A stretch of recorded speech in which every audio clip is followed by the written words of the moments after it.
I live at the beach, I don't work nights, I don't work weekends, and most Fridays I'm done by noon. Not because I'm coasting, but because I built a business that doesn't collapse if I take a walk at 3 p.m. That kind of margin didn't show up on its own. It started with one uncomfortable question. Where is my time actually going? And is that where it should be going?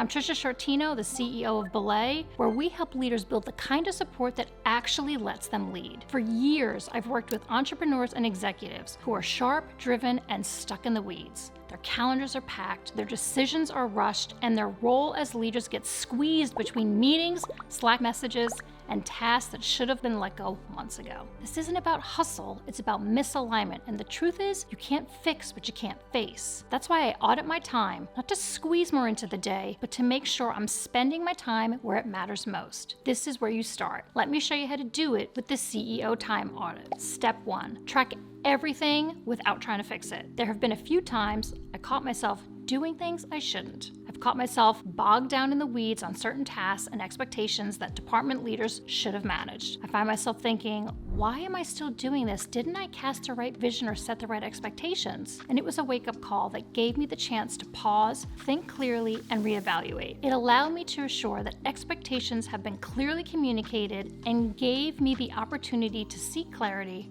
realign where necessary, and empower the leaders to take ownership. So here's the fix. For 5 days, track everything. Not just the meetings and the scheduled calls, but every interruption, the quick question, the Slack message that turns into a 30-minute detour, every tab I open that pulls me off course, every task I say yes to without thinking. Write it all down. Not because I need another to-do list, but because most of what eats our time isn't officially on the calendar. And let's be honest, nothing handled real quick is ever as quick as we pretend it is. The point isn't to fix anything yet. The point is to get honest and look at how we're spending our time actually, not how you think you spend it. The step isn't glamorous, but do not skip it if you want to lead with intention. Otherwise, you'll be the blind leading the blind. Then step 2, label what only you should be doing. Once everything's on paper, run it through a simple filter. Only I can do this. Someone else can do this. This shouldn't even exist anymore. It's not a productivity hack, it's an accountability tool. Because the moment you categorize your time like this, you can't unsee it. You start to notice how much of your day is filled with tasks you've outgrown or never should have taken on in the first place. And if you feel resistance, the inner control freak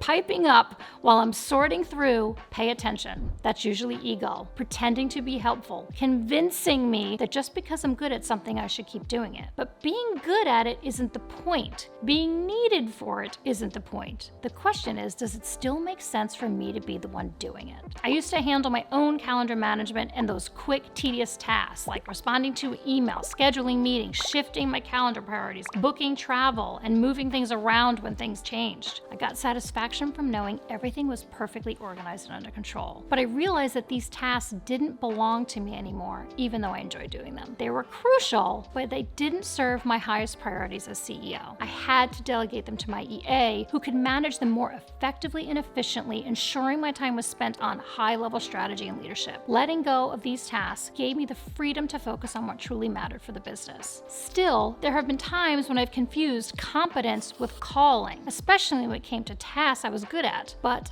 that weren't central to my role as a leader. Just because I could handle something and do it well didn't mean it's where my energy should go. My calling was to lead strategically, not get caught in tasks that could be delegated. Step 3, spot the repeat offenders. When leaders feel stretched thin, the assumption is usually that something new needs to be added. A new hire, a new system, a better workflow. But more often, the problem isn't what's missing, it's what's still hanging around. These are the patterns that creep in quietly. The standing meeting you said yes to once and now eats up all your Tuesdays. The approval that still requires your sign-off even though you already did. The task you handed off, but somehow you're still the one answering questions about it. They're small, they're manageable, they're not worth overthinking. But the more they repeat, the more they drain you, and the harder it becomes to stay focused on the work that actually requires your leadership. If something keeps showing up, it's It's not intentional, it's embedded, and unless you name it, it stays that way. That's why time audits matter. Not to catch mistakes, but to surface what keeps quietly creeping in and you accept it. My inbox approvals. For years, I was the bottleneck. Campaigns, hiring decisions, vendor contracts, everything needed my sign off. But here's the truth. I wasn't really the decision maker anymore. I had hired leaders to do that. I just hadn't let go and gave the final yes. It started as one or two things here and there, then it snowballed.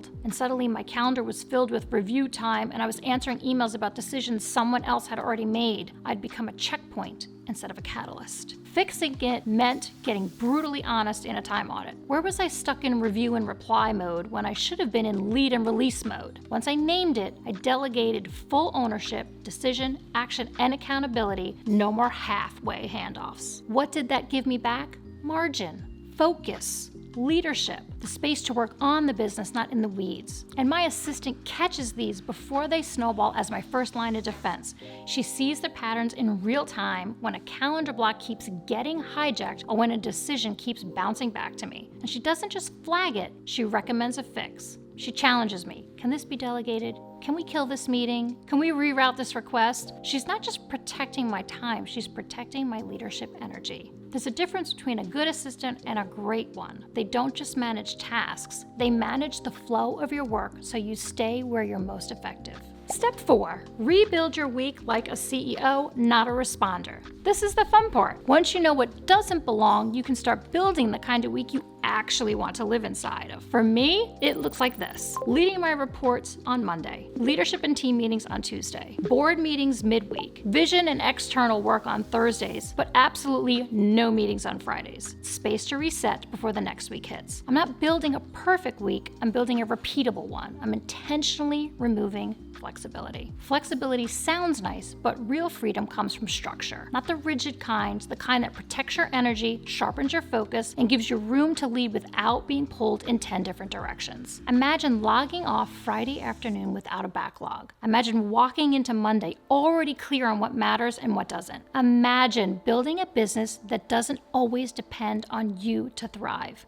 That's what rebuilding your work week unlocks. Not just more time, more control over how you use it. What's one boundary in your calendar that felt hard at first, but changed everything once it stuck? Fridays. For me, it was Fridays. I used to treat them like a dumping ground. Whatever didn't get done Monday through Thursday landed on Friday. Catch-up meetings, calls, tasks, but in reality, I was ending every week completely drained. So I drew a hard line. No meetings, no calls, no chaos. Now, Fridays are reserved for strategic thinking, quiet catch-up, and yes, self-care.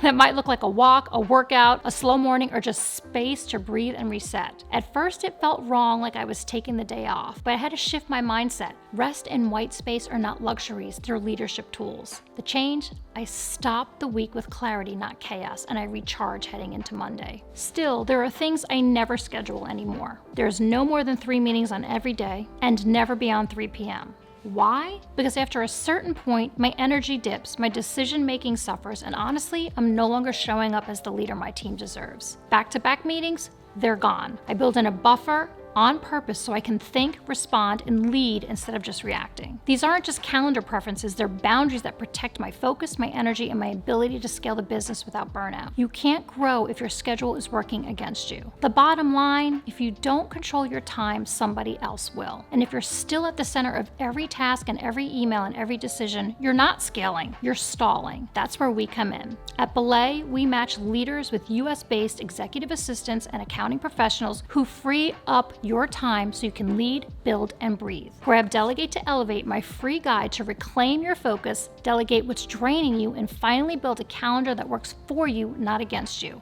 If you're serious about working when you want, on what really matters, this is where it starts. Hit the link in the description. Let's rebuild your time from the ground up.